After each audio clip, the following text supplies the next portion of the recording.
Ambassador SpaceOper had saved exactly one human life. Just one. A young engineer named Sarah Chen, pulled from a collapsing orbital platform during the Procyon incident. He hadn't thought much of it, his tentacles had simply reached faster than the debris could fall.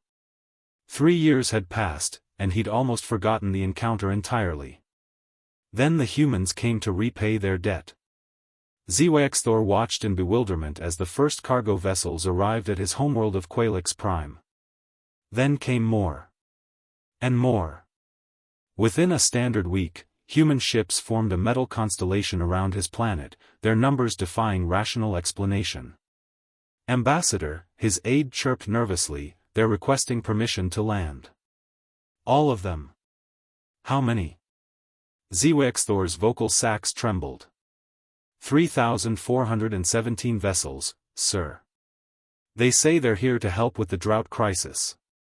The drought had plagued Qualix Prime for 2 cycles, turning their oceans to dust and their cities to ghost towns. The Galactic Council had offered sympathy.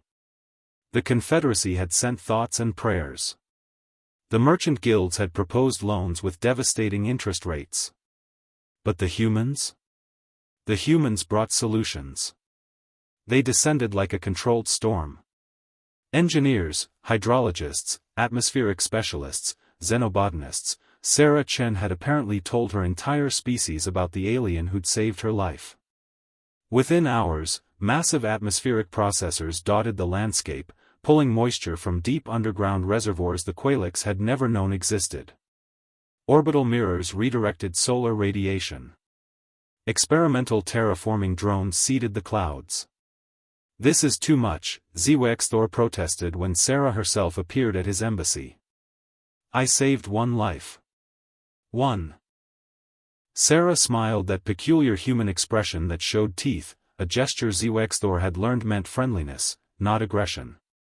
Ambassador, you need to understand something about humans.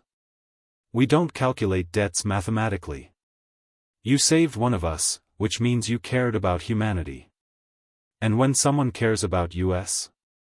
She gestured to the sky, where vessels continued their orchestrated dance. We care back. Disproportionately. But the cost is irrelevant. Sarah's eyes held that fierce intensity humans were famous for across the galaxy. Besides, you gave us something more valuable than you realize. You gave us hope that other species valued individual human lives. In a galaxy that often sees us as aggressive upstarts, that meant everything. Within 3 months, Qualix Prime bloomed again. Rivers flowed, crops grew, and the grateful Qualix people celebrated their first rain in 2 cycles. The humans refused any payment, though they did accept an invitation to a cultural exchange program. As the last human vessel prepared to depart, SpaceOper stood beside Sarah, watching the sunset paint newly formed clouds in brilliant colors. Your species is terrifying, he said softly. Sarah laughed. You're not the first to say that. But here's the thing, Ambassador, we're equally terrifying to our friends as to our enemies. The difference is just which side of that terrifying you want to be on. SpaceOper thought of the 3,000 ships, the countless hours of labor, the technology freely shared. He thought of one impulsive act of kindness, amplified by an entire species into a miracle. Remind me, he said, to save more humans. Sarah's grin widened. I wouldn't recommend it. Next time we might rebuild your entire star system. She was joking. Probably. With humans, SpaceOper had learned, one could never quite tell.